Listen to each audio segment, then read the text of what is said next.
Estamos dando seguimento à nossa série de mensagens nesse livro do Novo Testamento, carta do apóstolo Paulo às igrejas que ficavam nessa região grega chamada Galácia. O título da nossa série é Redescobrindo o Evangelho.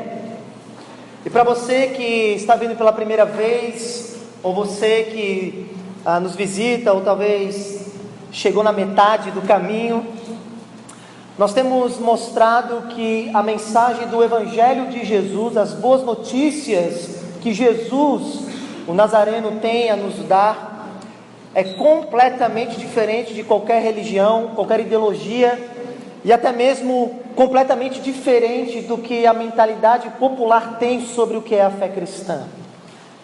Nós temos mostrado que a mensagem de Jesus é uma mensagem da graça, em que Deus aceita pecadores na sua presença, não pelos seus méritos, porque não há nenhum justo sequer, mas Deus aceita pecadores na sua presença e lhes dá a eternidade, lhes dá todas as bênçãos conforme a fé, a confiança que eles têm na pessoa e na obra de Cristo.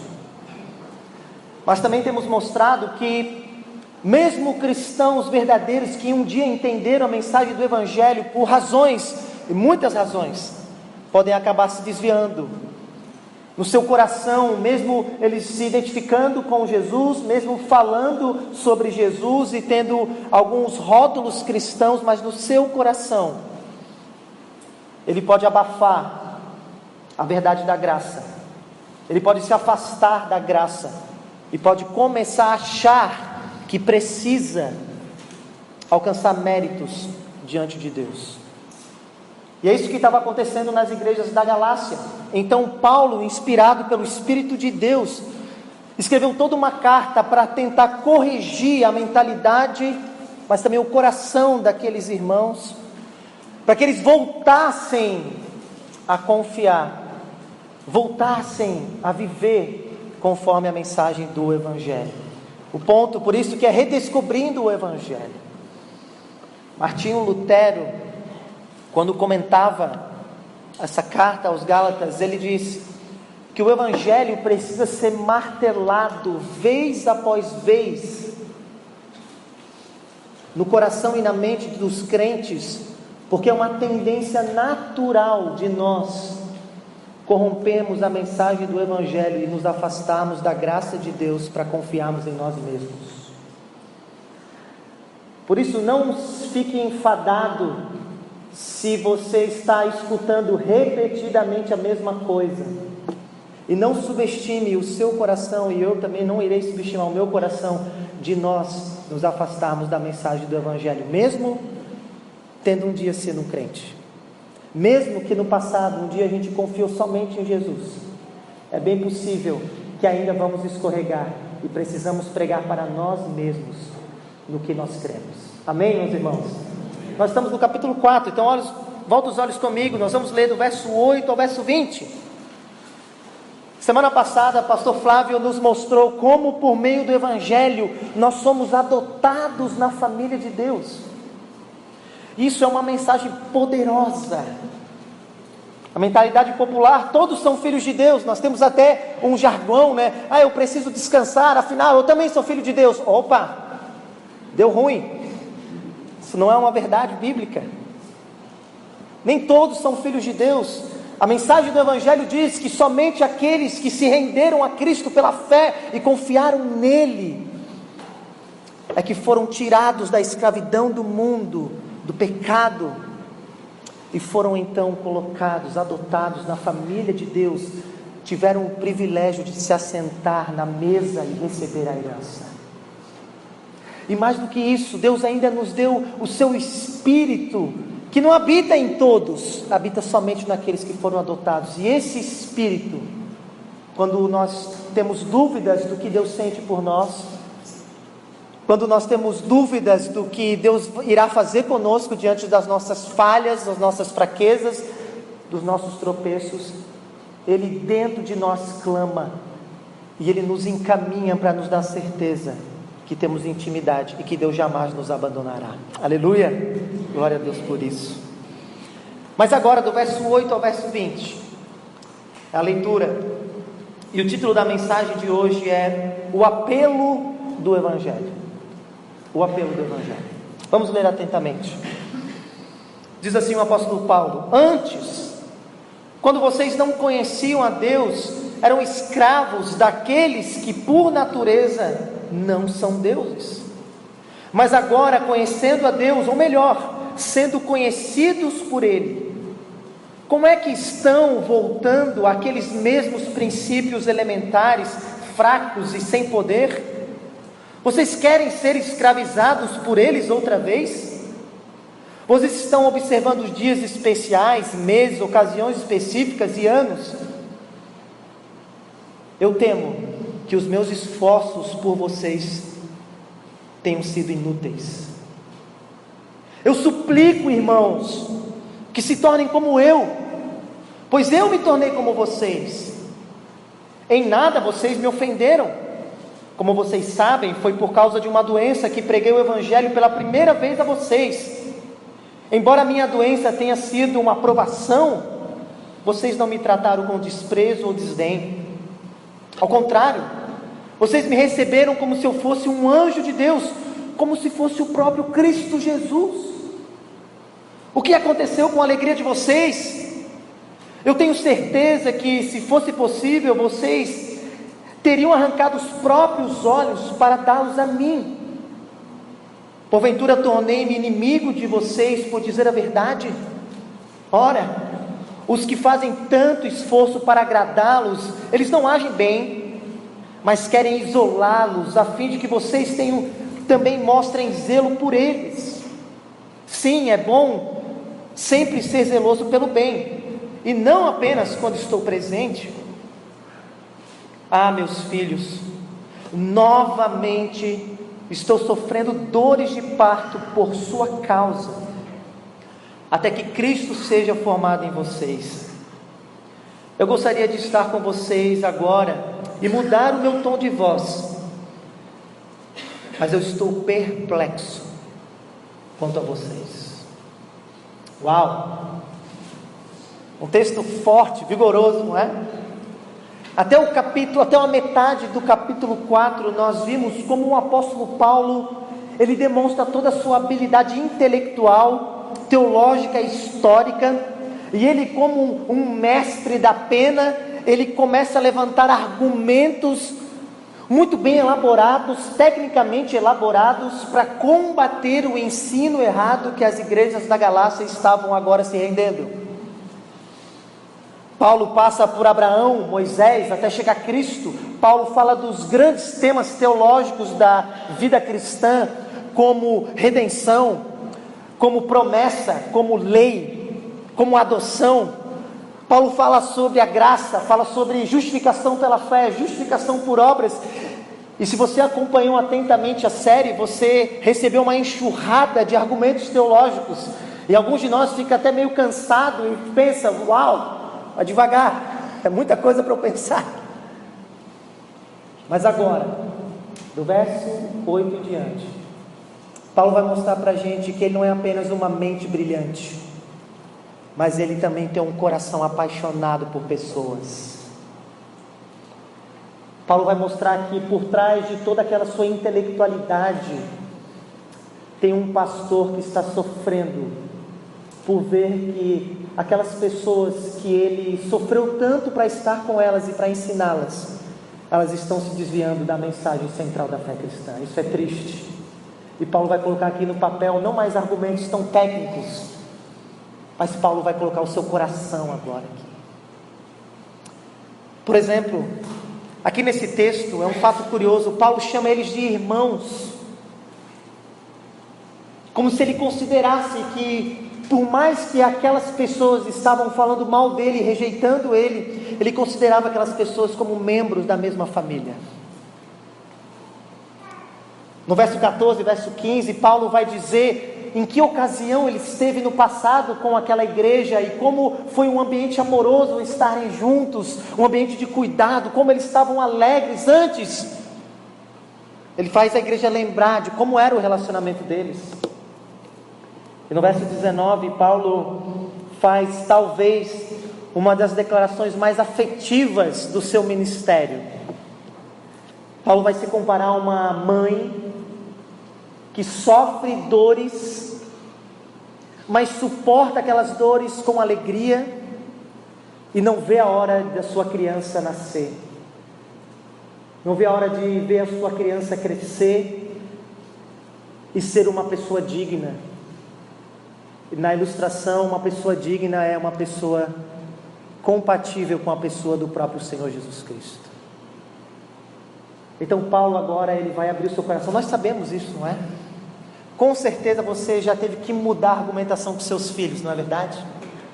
O seu filho estava pronto para fazer uma besteira, e você tentou, não precisa ser filho, pode ser amigo também, pode ser irmão, membro da igreja, você tentou dissuadi-lo com todas as argumentações lógicas possíveis, tentando pegar as contradições das argumentações do porquê ele quer fazer aquilo, e você viu que não era suficiente, então você apelou para a afeição, né? É isso que Paulo está fazendo. Considerem, por isso que o título da mensagem é o apelo do Evangelho. Paulo vai apelar à igreja. O apelo é uma convocação, é um chamamento, é um chamado a reconsiderar. Quando você perde uma causa jurídica, existe um recurso no direito brasileiro que é a apelação. Você quer que o tribunal reconsidere a decisão que foi tomada. E é isso que Paulo vai fazer de uma maneira muito afetiva. Reconsiderem os caminhos que vocês estão tomando e voltem para o Evangelho. Portanto, volta os olhos comigo no verso 8, eu quero ver com vocês 4 apelos que Paulo faz nesse texto. Esse texto é recheado de coisas, eu não tenho tempo para poder abordar todas elas, mas eu quero ver 4 apelos que o apóstolo Paulo faz aqui nesse texto, que eu julgo que são importantes para a nossa própria vida, e eu espero que através desse texto o Espírito de Deus que está no nosso meio, porque nós cremos nisso, fale ao seu coração. Amém? Amém, que assim seja. O primeiro apelo então vai do verso 8 até o verso 11. Paulo vai apelar para que eles não percam a liberdade do Evangelho. Esse é o primeiro apelo. Não percam a liberdade do Evangelho. Só o Evangelho produz liberdade de alma, de coração, de mente. Qualquer outra coisa é escravidão. Olha como ele começa. Ele começa falando da antiga condição dos Gálatas. Ele quer chamar os Gálatas a lembrarem de quem eles eram antes de Cristo. Ele diz: antes, quando vocês não conheciam a Deus, vocês eram escravos. Existia um tempo na vida dos Gálatas em que eles não conheciam ao Senhor Jesus, não tinham ideia de quem Jesus era e do que Jesus tinha feito por eles. Por isso que nessa ocasião anterior de Cristo, eles viviam na ignorância. Segundo a mentalidade grega, os gregos eram politeístas, adoravam várias divindades, especialmente a religião oficial da Grécia, que era do panteão grego, de Zeus, Apolo, Afrodite, onde os elementos da natureza eram confundidos com divindades. Eles adoravam esses deuses, iam nos templos, faziam sacrifícios. Enquanto Cristo Jesus estava sofrendo o martírio do Calvário, eles estavam se curvando aos falsos deuses, ídolos. Eles eram ignorantes. Eles não conheciam Deus. Eles viviam na escravidão da ignorância, da obscuridade dos seus próprios pensamentos e da escravidão da paixão dos seus próprios corações, das vaidades dos seus corações. Paulo está lembrando eles. Ele diz: vocês eram escravos daqueles que por natureza não são deuses.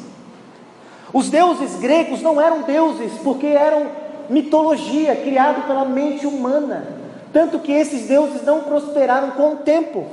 A religião grega se acabou, passou, porque não eram deuses verdadeiros.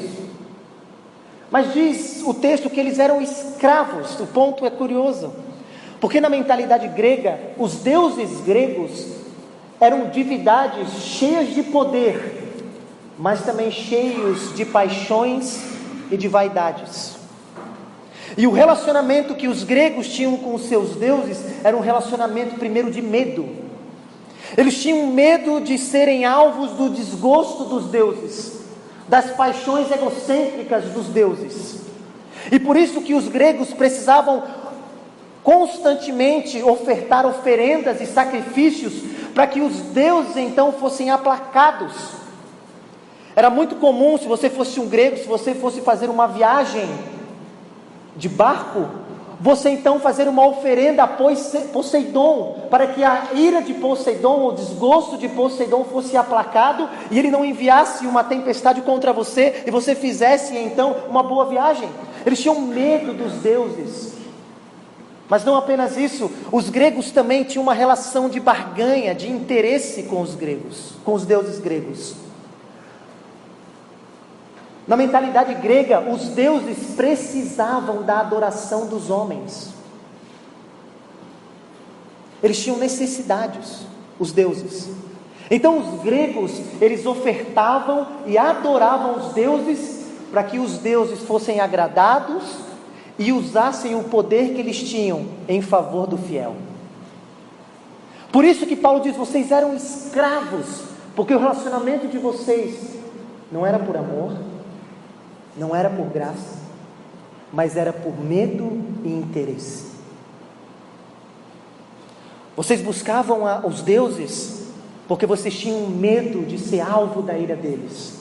E vocês buscavam os deuses porque vocês queriam que eles usassem o poder que eles tinham em favor de vocês. Essa era a religião de vocês.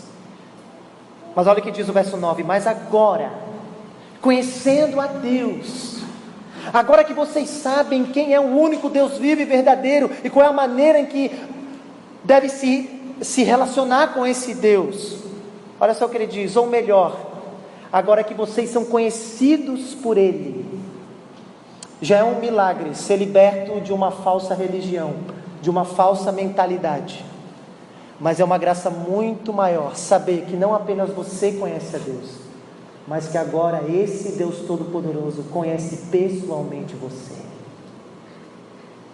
É isso que Paulo está dizendo. Essa é a nova religião, essa é a religião cristã, a única religião verdadeira. A religião que afirma que é possível conhecer a Deus, isso é maravilhoso, mas mais do que isso, não há nada que pague o preço de saber que Deus nos conhece. Conhece a nossa história, conhece as nossas fraquezas, os nossos tropeços, as nossas decisões erradas, o nosso passado maculado, mas ainda assim nos quis e nos ama. Mas olha o que ele diz. Como é, final do verso 9, que vocês estão voltando para aqueles princípios elementares, fracos. Princípios elementares significa, como é que vocês estão voltando para essa religião rudimentar, infantil, fraca, que não tem o poder de fazer nada? Vocês querem voltar para esse tipo de religião que vocês foram resgatados, para esse tipo de mentalidade que vocês foram resgatados? Olha o que diz o final do verso 9: querem ser escravizados por eles outra vez? Vocês querem voltar para a escravidão? Mas sabe o que é mais curioso? Eu acho que você não pegou o detalhe aqui. O detalhe é o seguinte: os Gálatas não estavam abandonando a Jesus para voltar para o panteão grego. Os Gálatas estavam abandonando Jesus por quê, gente? Para se submeter ao legalismo judaico. Mas Paulo vê nisso a mesma coisa. Pasmem vocês, uma pessoa pagã que se relaciona por medo e interesse é tão pagã como uma pessoa que se diz cristã, mas se relaciona com Jesus por medo e por interesse. É a mesma mentalidade. Por isso que Paulo está dizendo, vocês querem voltar outra vez a essa escravidão? Para Paulo, libertinagem, politeísmo, relativismo é a mesma coisa que legalismo, justiça por obras. Porque os dois se aproximam de Deus por medo de que o desgosto de Deus possa te pegar, e por interesse para que Deus faça aquilo que você tanto quer.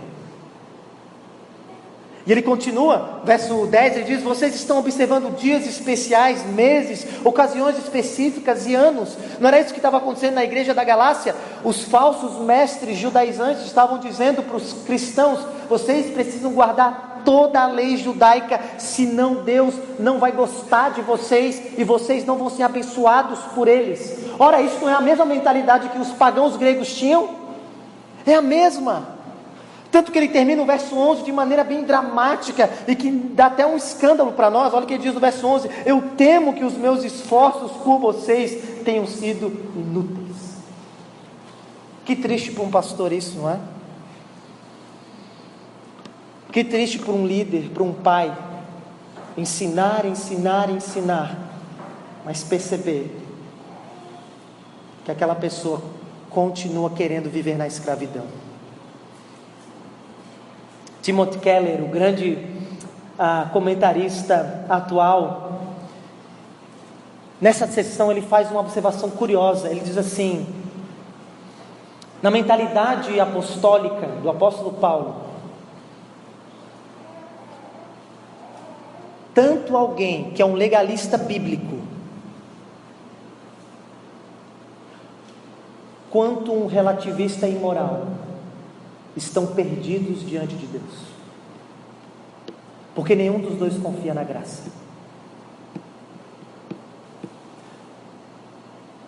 O legalista bíblico acha que a sua conduta, os seus sacrifícios, o seu estilo de vida vai aplacar a ira da divindade e vai mover o coração da divindade por causa das suas próprias obras. Se acha justo, é arrogante e vaidoso, está perdido. Mas por outro lado, o relativista e imoral está vivendo a sua vida de qualquer jeito, tô nem aí, também está perdido diante de Deus, porque está sendo guiado pela mesma soberba, está sendo guiado pela mesma arrogância. Enquanto eu estava preparando esse sermão, eu lembrei de um caso. Lembro de ter conhecido uma vez um homem que casou por interesse, por dinheiro. A mulher que ele queria casar era rica, ou tinha dinheiro, e ele não queria trabalhar, e então ele casou com ela por interesse. E ela sabia disso, e ela usava sua condição financeira para manipulá-lo, para que ele se rendesse aos caprichos dela. E ele fazia. Depois de um tempo, o casamento enveredou por uma indiferença. Depois de um tempo, esse casamento era nada mais do que falsidade. E um amigo virou para ele e falou: cara, por que você se submete a isso? Por que você ainda está com ela? Ela claramente manipula você, e você se curva aos desejos egocêntricos dela. Por que você não se separa logo? Então ele disse: eu não posso. Eu estou preso a esse casamento. Eu preciso dos benefícios que ela me dá. E eu tenho medo de que, se ela me abandonar, eu não consiga me sustentar sozinho. Eu vou permanecer nessa prisão. Eu penso, meus irmãos, que às vezes esse é o risco que nós corremos de trazer esse tipo de mentalidade para o nosso relacionamento com o Senhor. Mesmo nós cristãos, às vezes, podemos achar que Deus é uma divindade desgostosa, irada, que está no céu, querendo nos pegar a qualquer momento, está pronto com o seu radar para nos pegar no pecado e derramar a sua ira sobre nós, e que nós precisamos nos esforçar para provar para Ele que somos pessoas boas, e que inclusive nós precisamos dele. Por isso que nós estamos nos submetendo aos seus mandamentos, às suas leis, nos abstendo de várias coisas, para que Ele não se irrite, porque caso a gente abandone Ele, pode ser que amanhã a gente bata o carro e fique paraplégico. Às vezes nós corremos esse risco de achar que o nosso relacionamento com Cristo se resume a isso. Mas se nós achamos, precisamos ouvir o apelo do apóstolo Paulo, não! Essa não é a mentalidade cristã. A mentalidade cristã é que na cruz do Calvário, de uma vez por todas, a ira de Deus já foi aplacada sobre nós, e que o amor de Deus foi derramado sobre nós, e que por mais que nós temos tropeços e falhas, Deus sempre nos tratará como filhos amados.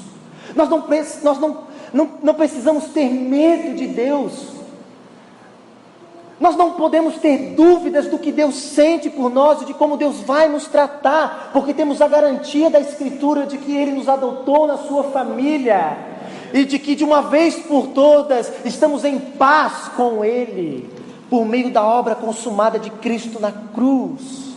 Por isso nós não nos aproximamos até Deus com medo, e nem por interesse, nós nos aproximamos por graça, por fascinação. Usando a ilustração, nós não estamos presos nesse casamento com o Senhor. Nós estamos cada vez mais maravilhados com o nosso noivo e nos entregamos dia após dia a Ele. E queremos viver cada vez mais para Ele. É verdade ou não é? É isso que nós queremos. Portanto, eu penso que a primeira aplicação nossa aqui nessa noite é refletirmos. Irmãos, todos nós, enquanto eu estava preparando esse sermão, eu fiquei pensando quantas vezes eu sou tentado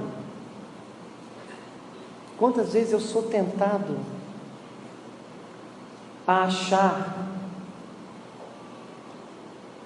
que o desgosto de Deus está pairando sobre mim. Quantas vezes eu sou tentado a achar que o que Deus sente por mim era aquilo que o meu pai sentia por mim.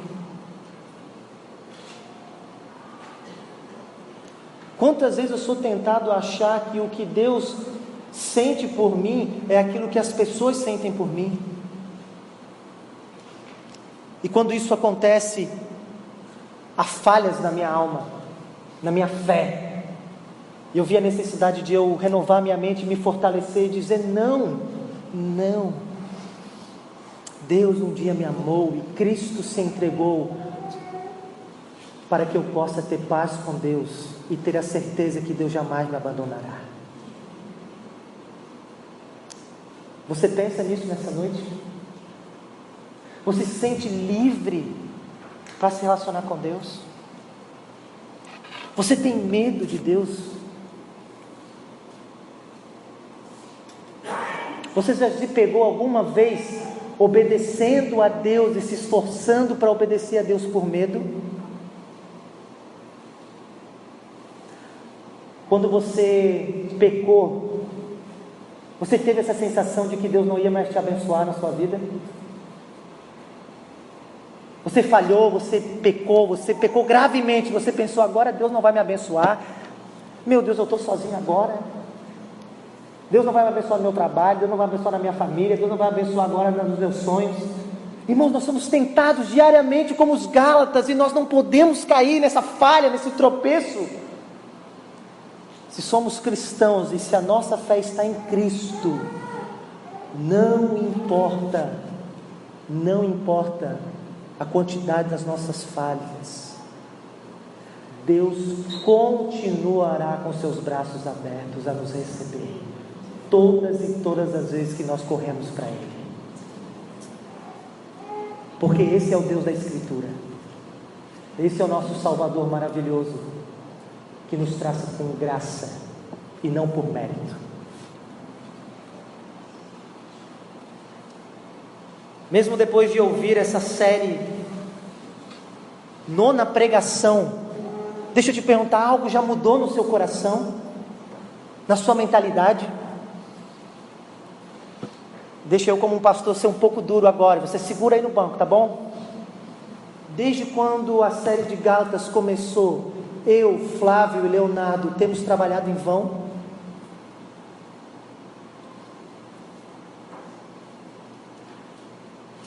Ou coisas têm mudado no seu coração? Uma mentalidade nova está surgindo, uma nova alegria está surgindo, um novo gozo, uma nova felicidade de descobrir a Deus e saber que Deus te ama e saber que Deus te trata com graça tem surgido na sua alma? Ou será que eu, Flávio e Leonardo, vamos sentir a mesma coisa que o apóstolo Paulo, uma série inteira de Gálatas, e nada mudou? Talvez uma oração nessa noite seja: não saia nessa noite sem dizer: muda, Deus, muda a minha mente, muda o meu coração. Você tem tendências legalistas? Deixa eu te perguntar isso. Se você descobriu que tem, então lute nessa noite, diga: Senhor, arranca de mim essa tendência de achar que eu preciso provar para o Senhor que eu sou bom, para que o Senhor me ame.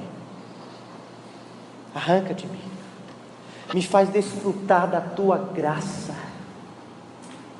me faz desfrutar da tua graça. Clame ao Senhor e brigue com você mesmo,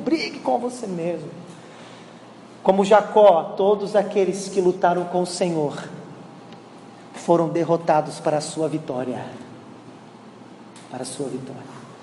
Mas Paulo vai para o segundo apelo. Do verso 12 até o verso 15, ele faz o segundo apelo. Ele não apenas apela à igreja: não percam a liberdade do Evangelho. Ele pede: não percam a alegria do Evangelho. E ele começa no verso 12 suplicando. Ele diz: eu suplico, irmãos, eu suplico.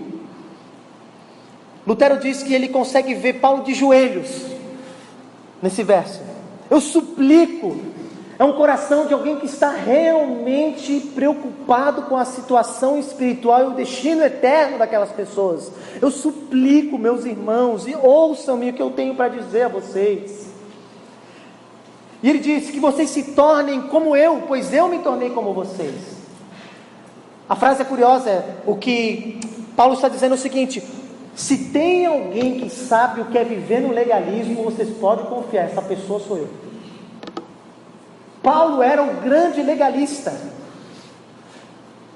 Paulo está dizendo: olha, se tornem como eu abandonei o legalismo para ter uma vida distintamente pautada no Evangelho, uma vida evangélica. Então sejam como eu, abandone esse legalismo que só vai trazer tristeza, escravidão na vida de vocês. Eu já experimentei isso, eu sei o que é viver atormentado com o pensamento de que talvez eu não seja suficiente para Deus. Isso é perturbador. Aos Filipenses, Paulo vai dizer que se alguém poderia se vangloriar no legalismo, era ele, judeu de nascimento, fariseu de vocação, irrepreensível desde pequeno, para provar para Deus que ele seria alguém suficiente para Deus. Mas quando ele ouviu falar de Jesus, do que Jesus fez na cruz, e de que Deus só aceita um sacrifício, que é o de Cristo, e que é preciso ter fé para se apossar daquilo que Cristo fez, ele foi liberto. E sabe o que Paulo diz? Eu não apenas julguei o legalismo como perda, mas eu julguei inclusive como algo nojento. Ele diz que julgou em Filipenses como esterco o legalismo. Eu não apenas vi que eu estava errado, eu comecei a repudiar e comecei a ter nojo do legalismo. Se tornem como eu. Mas ele continua. Verso 13, 14, Paulo vai dizer que ele não está ofendido. Talvez os gálatas pudessem pensar, né? Nossa, apóstolo Paulo ficou ofendidinho lá, ficou chateado, né? Só porque a gente está dando ouvido agora a outros pregadores, né? Nossa, para que isso tudo? Só porque não ganhou mais like nosso no Facebook, só porque a gente não comentou mais nas fotos do Instagram, tá todo lá chateado, né? E Paulo diz: em nada vocês me ofenderam. Vocês acham que diz respeito a mim? É isso que ele está dizendo. Vocês acham que a minha preocupação é a consideração que vocês têm por mim? A minha preocupação é o valor que vocês estão dando para Cristo. Essa é a minha preocupação. E ele diz mais, ele diz: olha, quando eu fui ter com vocês, eu tive que enfrentar muitas coisas. Eu enfrentei sofrimentos, perdas, dores. Alguns teólogos dizem que inclusive Paulo contraiu malária na região da Galácia. Alguém aqui já teve malária? Não? Já teve malária? Já teve, seu João? Eu conheci uma pessoa que teve malária, meu sogro já teve malária. As dores de cabeça são intensas conforme o nível. E isso faz com que às vezes até a sua visão fica debilitada. Tamanha dor de cabeça, tamanha dor no corpo. E Paulo, olha, quando eu fui pregar com vocês, eu estava passando por essa dor infernal que fazia os meus olhos, inclusive, chamuscar. Mas vocês ficaram tão alegres ao receberem o enviado do Senhor Jesus, que vocês me receberam como se fosse o próprio Cristo. Quando vocês ouviram a mensagem da graça, e que os deuses eram mentirosos, aquilo era uma mentalidade mentirosa, e que existia um Deus verdadeiro, que aceita pecadores por graça, vocês se alegraram, e inclusive vocês estavam dispostos a me dar os próprios olhos, com alegria, vocês estavam vivendo no Evangelho, servindo com alegria, se sacrificando com alegria. Mas olha o que diz o verso 15: o que aconteceu com a alegria de vocês? Sabe o que Paulo está dizendo? Legalismo gera pessoas frustradas e rancorosas, mesmo pessoas que se dizem cristãs e têm alto nível de atividade religiosa. O legalismo mina ou apaga a fogueira da alegria no coração. Porque uma pessoa legalista, ela sempre está preocupada se ela está à altura de Deus. E como ela vive se questionando e ela não consegue, a sua mente é perturbada pelos seus fracassos. Como ela acha que o relacionamento com Deus é por mérito, ela não tem alegria de servir os outros, porque ela acha que o problema das pessoas é sempre falta de esforço. Então ela não se move com graça em relação às outras. Ela perde a alegria de viver para Deus e de viver para o próximo. Ela perde a alegria de servir a Deus e servir ao próximo, porque ela precisa ter a certeza que ela está à altura de Deus. E Paulo está dizendo: cadê a alegria de vocês? Talvez essa é uma pergunta que talvez Deus está fazendo para você. Cadê a sua alegria no Evangelho? Cadê o brilho dos seus olhos que você tinha? Nós temos essa linguagem, né? Quando você descobriu o primeiro amor, não é? Em que Cristo era tudo para você, em que você tinha certeza que você não valia nada, e que o Senhor te amou, mesmo você sendo um caco, e você servia com alegria, falava de Jesus com alegria. Alguns de nós evangelizávamos até poste, não é? Alguns de nós, se nós andássemos lá na Avenida Brasil, estava evangelizando o poste, chamando o poste ao apelo, ao arrependimento, porque tínhamos alegria. Sabe qual é a razão? Agora eu quero que você grave isso. Sabe qual é a razão da nossa falta de entusiasmo com o cristianismo? É porque a erva daninha do legalismo começa a penetrar na nossa alma, e a mensagem da graça já não nos move mais, e nós perdemos o brilho. Mas não precisa ser assim. Ouça o apelo do apóstolo Paulo. John Stott, quando ele comenta esse texto, ele fala o seguinte: escute atentamente isso. Eu não vou recitar, eu vou falar porque eu não quero perder nenhuma palavra. Ele diz assim: em outras palavras, a religião dos Gálatas se degenerou em um formalismo exterior. Ir à igreja, ficar de pé, cantar o hino, sentar, escutar o aviso, ficar de pé de novo, cantar 3 músicas, sentar de novo, ver as crianças, nem fechar o olho, fecha mais na oração das crianças. Fica perguntando: quando é que vai acabar? O que eu vou comer? Vou no Beduínos? Vou no Rock? Ou vou no Django? Não sei. Amanhã. Formalismo exterior. Essa era a religião dos Gálatas.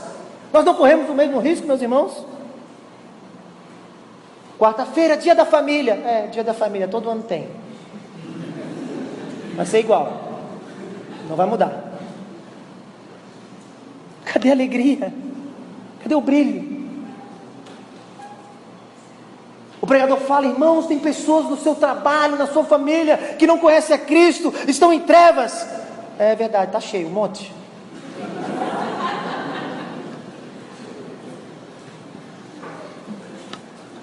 Formalismo exterior. Ele continua: a religião dos Gálatas já não era mais a alegre comunhão de filhos com o Pai. A religião dos Gálatas já não era mais a alegre comunhão, o deleite de estar na família de Deus. Escute essa agora. Essa era a principal que eu queria ler, tá? A religião dos Gálatas tornou-se enfadonha rotina de regras e regulamentos. É isso que o legalismo faz. Torna a fé cristã uma enfadonha rotina de regras e regulamentos religiosos. Cultuar a Deus já não tem mais o mesmo sabor.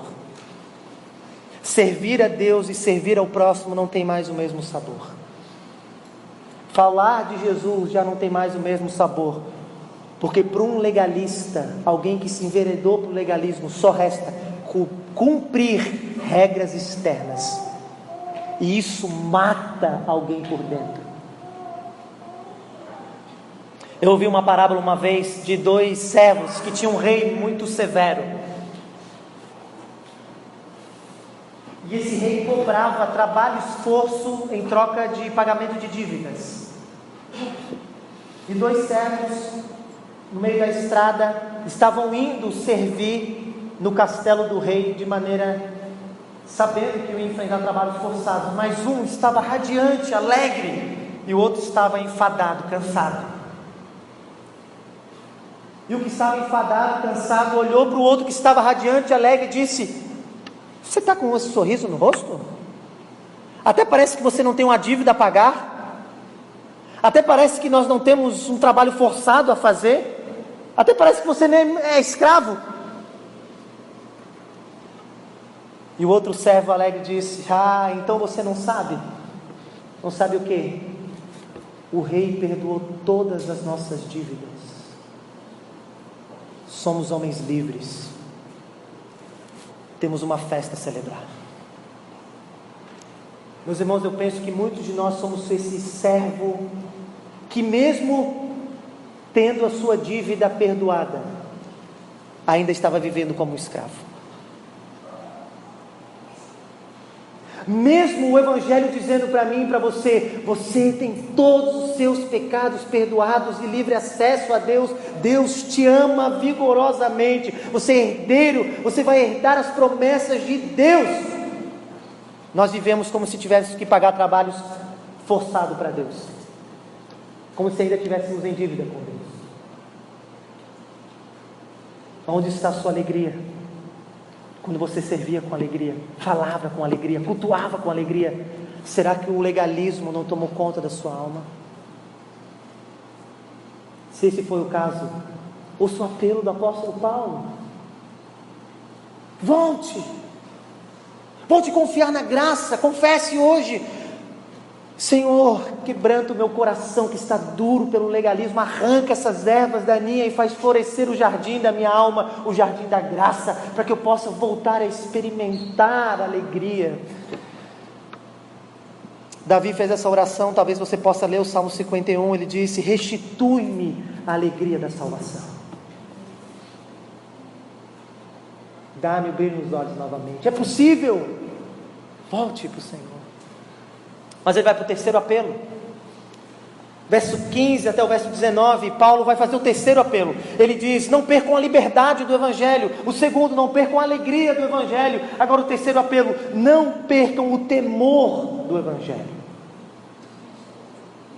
Olha o verso 15: por acaso me tornei inimigo de vocês por dizer a verdade? Às vezes tem membro da igreja que se torna inimigo do pastor por ele dizer a verdade. E às vezes existe pastor que se torna inimigo do membro por ele dizer a verdade, não é? Tem as duas coisas. E Paulo está lidando com esse drama. Por acaso vocês agora me veem como inimigos por eu falar a verdade? Vocês acham que eu não tenho zelo por vocês? Vocês acham que eu não tenho cuidado por vocês, por falar a verdade? O fato de eu estar falando a verdade para vocês prova ainda mais o quanto eu amo vocês, o quanto eu tenho zelo e carinho e cuidado por vocês. Nós sabemos bem isso. Se você já disciplinou seus filhos, e se eles já têm 5 anos, com certeza você disse essa frase: papai está te batendo porque ele te ama, não é?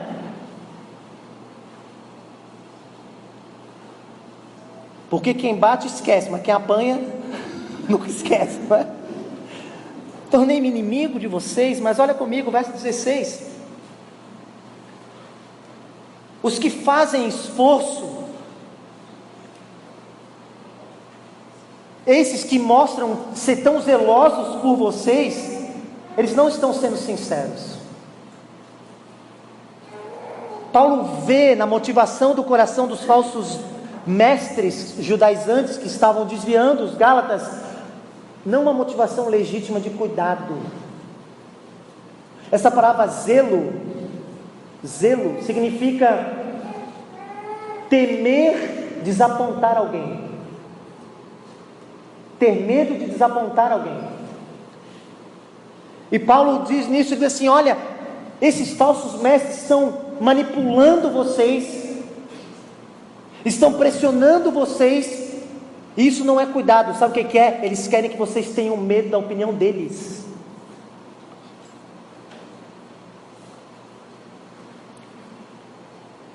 Olha o que diz o final do verso 17: eles querem isolá-los, a fim de que vocês também mostrem zelo por eles. Essa era a real motivação dos falsos mestres. Eles queriam que os Gálatas estivessem no estilo de vida, não por amor a Cristo, mas por amor a eles, por temor a eles. E talvez passasse na cabeça dos Gálatas: Paulo e os mestres aí estão numa guerra para saber quem é que vai dominar, quem é que manda, quem é que dá a última palavra, quem é que está no controle da igreja. Talvez passasse isso na cabeça dos Gálatas. Por isso que ele fala no verso 18, olha o que ele diz: é bom sempre ser zeloso, mas não apenas quando estou presente. Paulo está dizendo: eu não quero que vocês façam o que eu estou dizendo só na minha frente. Eu quero que vocês façam o que eu estou dizendo, para que vocês façam isso por amor a Deus, por temor a Deus, não temor aos homens, nem mesmo temor por mim. Eu não quero que vocês sejam escravizados pela minha opinião. Eu não quero que vocês façam o que eu estou dizendo, porque vocês têm medo da minha desaprovação. Olha o que diz o verso 19: estou sofrendo dores, agonia é a palavra, de parto, como uma mãe, a fim de que Cristo seja o que, gente? Formado em vós. O que Paulo está dizendo: todo o meu esforço, toda a minha dedicação é que Cristo seja formado em vocês. O que Paulo queria é que os Gálatas fossem que nem Cristo, alguém que não tinha medo da opinião dos homens e da reprovação dos homens, mas vivia uma vida para agradar a Deus e a Deus somente. Por isso que ele diz: eu quero que Cristo seja formado em vocês. Porque quando a religião se torna provar coisas para homens, ela virou legalismo.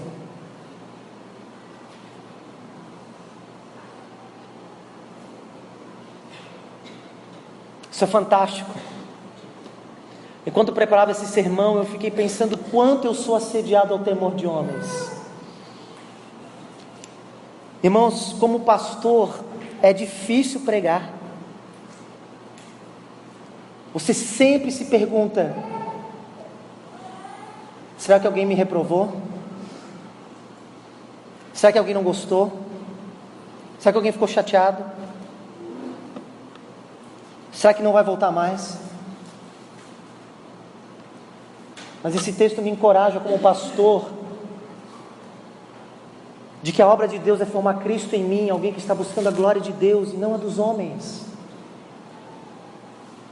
Mas eu sei que como membro de igreja nós temos muitas e muitas situações em que nós tememos os homens, tememos a opinião dos homens, tememos a opinião de determinadas pessoas. Adolescentes temem a reprovação dos seus pais, nós tememos a reprovação dos nossos chefes, nós tememos a reprovação dos nossos cônjuges, dos nossos filhos.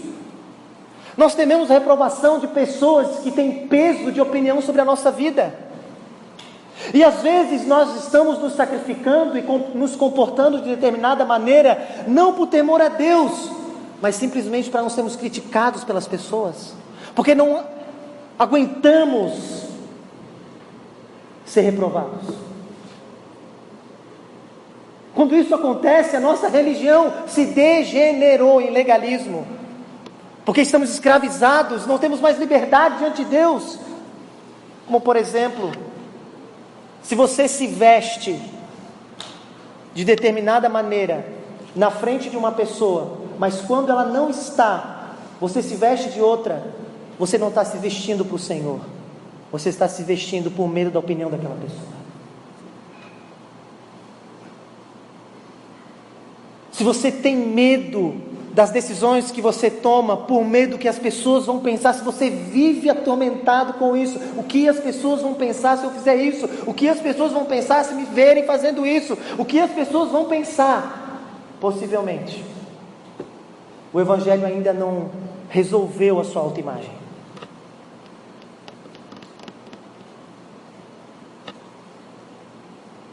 Se eu e você tendemos a manter pensamentos secretos e temos dificuldade de falar das nossas fraquezas e dos nossos fracassos, possivelmente nós não nos abrimos porque tememos aos homens.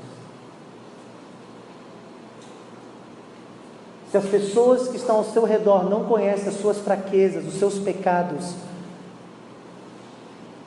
possivelmente é porque você está se blindando num legalismo, porque você não suporta a ideia de se mostrar fraco. Você não suporta a ideia de as pessoas verem que você é um pecador. Mas irmãos, eu vou te dar uma notícia. Você é muito mais pecador do que as pessoas possam imaginar.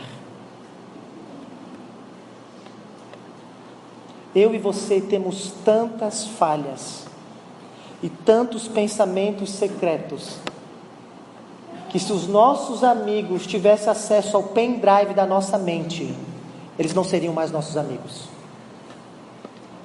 Essa é a verdade. Mas sabe qual é a boa notícia? O Senhor Jesus tem acesso a todo esse pendrive desde quando você nasceu, e ainda assim continua te amando, e ainda assim continua investindo na sua vida. Meus irmãos, por causa do Evangelho, escute isso, por causa do Evangelho, você já tem a aprovação da única opinião que importa neste mundo, que é a opinião de Deus. Não tema o que as pessoas vão pensar sobre você. E se você for deixar de fazer alguma coisa, e se você for se vestir de determinada maneira, se você for se abster de alguma conduta, de alguma coisa, seja lá o que for, faça por temor a Deus, e não por temor de homens. Você jovem que está me escutando, venha à igreja e cultue e busque a Deus por causa de Cristo, e não por causa da opinião dos seus pais.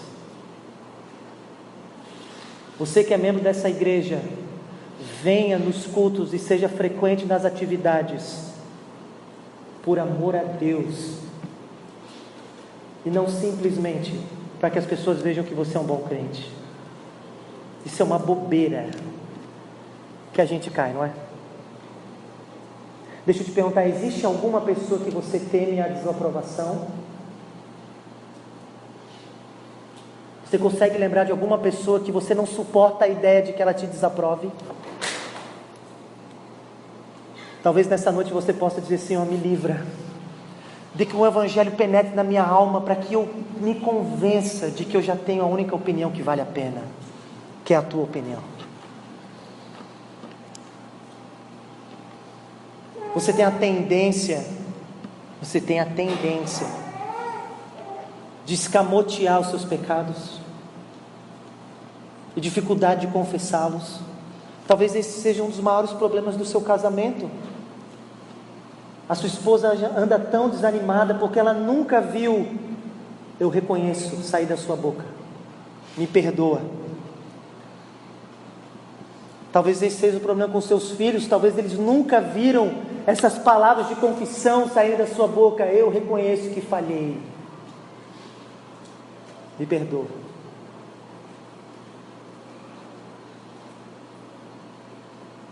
Não percam o temor do Evangelho. A única opinião, quero falar isso de novo, a única opinião que importa nós já temos. Porque Cristo Jesus foi punido pelas nossas faltas para que a gente pudesse estar em alta conta com o Senhor. E isso deve bastar na nossa alma. Isso deve bastar. Mas ele termina. Verso 20, volta os olhos comigo. Ele termina de maneira brilhante.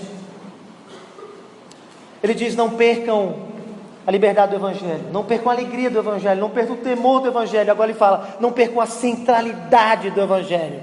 Olha o verso 20. Eu gostaria de estar com vocês agora mesmo em outro tom de voz. É como se Paulo estivesse dizendo: vocês acham que eu gosto de ser brabo com vocês? Vocês acham que me alegra ser assim duro com vocês? O meu desejo é que nada disso estivesse acontecendo aí nas igrejas. O meu desejo é que vocês tivessem a capacidade de ter discernido o que estava acontecendo e vocês mesmos tivessem expulsado os falsos mestres no meio de vocês. Eu queria estar com vocês agora, num outro tom, falando de outras coisas. Olha o que ele diz: eu estou perplexo. A palavra perplexo aqui no grego é alguém que está tonto, zonzo e não sabe para onde ir. Se você já foi uma criança da década de 80 ou 90, você sabe o que é isso. Você girava sua testa num cabo de vassoura, não é? Girava várias vezes e depois você tinha que ir lá jogar um balão d'água dentro do balde, não é? E o prazer dos endemoniados em volta era ver a gente cair, não é? Porque a gente ficava zonzo, não sabia para onde ir, não é? É essa palavra. Eu estou perplexo, olha, eu não estou acreditando, eu estou tonto, zonzo, por ver o que está acontecendo na igreja. Eu preguei com precisão sobre o Evangelho, a mensagem do Evangelho, as implicações do Evangelho para vocês, mas vocês facilmente foram para o legalismo. Mas sabe o que Paulo está dizendo? Eu poderia dizer: olha, já preguei, já fui lá, já me sacrifiquei, agora eles que se virem. Estou aqui em Antioquia, estou bem, vou para outro lugar. Mas o que me move é o Evangelho. E nem que eu tenha que ser duro, eu vou continuar investindo na vida de vocês. Sabe por quê, irmãos? Porque o tom da igreja e a condução da igreja é como a igreja está respondendo ao Evangelho. Quando pastores estão pregando o Evangelho, eles são dignos de ser honrados. Mas quando pastores estão abandonando o Evangelho, eles são dignos de ser confrontados. Quando membros da igreja estão andando no Evangelho, eles são dignos de ser honrados. Mas quando membros da igreja estão se desviando do Evangelho, eles são passíveis de ser confrontados. Não importa a posição social, não importa o valor do dízimo, não importa o tempo de igreja que ele está. Se ele abandonou o Evangelho, como a igreja vai tratá-lo e como os pastores vão tratá-lo, é por causa do Evangelho. Por isso que na igreja não há favoritismo, não deve haver privilégios, e ninguém vai ser aliviado, desde o pastor até um membro que chegou hoje. Todos vão ser tratados conforme o Evangelho, porque é o Evangelho que dá o tom da igreja. Deu para entender? O tom da igreja. Não percam a centralidade do Evangelho. Irmão, se essa igreja estiver centrada no Evangelho, o nosso relacionamento vai ser sadio e duradouro, porque o Evangelho produz vida, o Evangelho produz unidade, não é? E o Evangelho não tem favoritismo. Agora, se nós perdemos a centralidade do Evangelho, essa igreja não vai sobreviver. Nenhuma igreja sobrevive se não estiver centrada no Evangelho. Nenhuma. Portanto, eu preciso agora puxar a sardinha para o nosso lado aqui, tá bom? Então vou puxar a sardinha aqui para o nosso lado. Então segura aí, tá joia? para finalizar, irmãos, se eu, Flávio e Leonardo e a liderança dessa igreja estamos nos esforçando para pregar o Evangelho, não esperem para honrar os pastores e a liderança. Não esperem. Orem pelos pastores. Encoraje os pastores. Cuide da família dos pastores.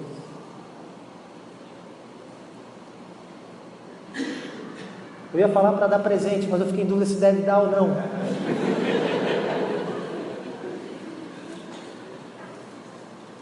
Irmãos, se os pastores estão pregando o Evangelho nessa igreja, não espere o pastor vir aqui e dar uma sarrafada para que a igreja faça o que ela tem que fazer.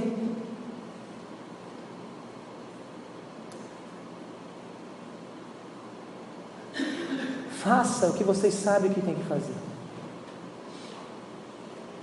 Fiquei com muita dúvida se eu ia falar nesse assunto. Vou, não vou, vou, não vou, vou. Pensei, vou. Às vezes você vê igrejas cujos pastores estão distorcendo, mas não pouco, é muito a mensagem do Evangelho.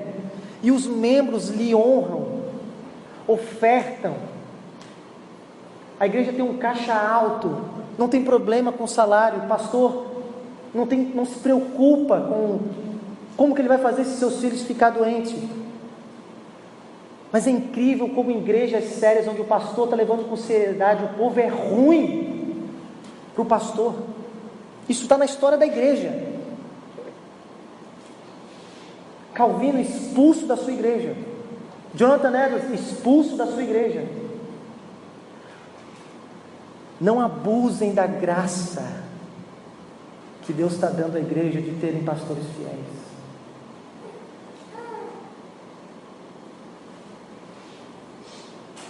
E cobrem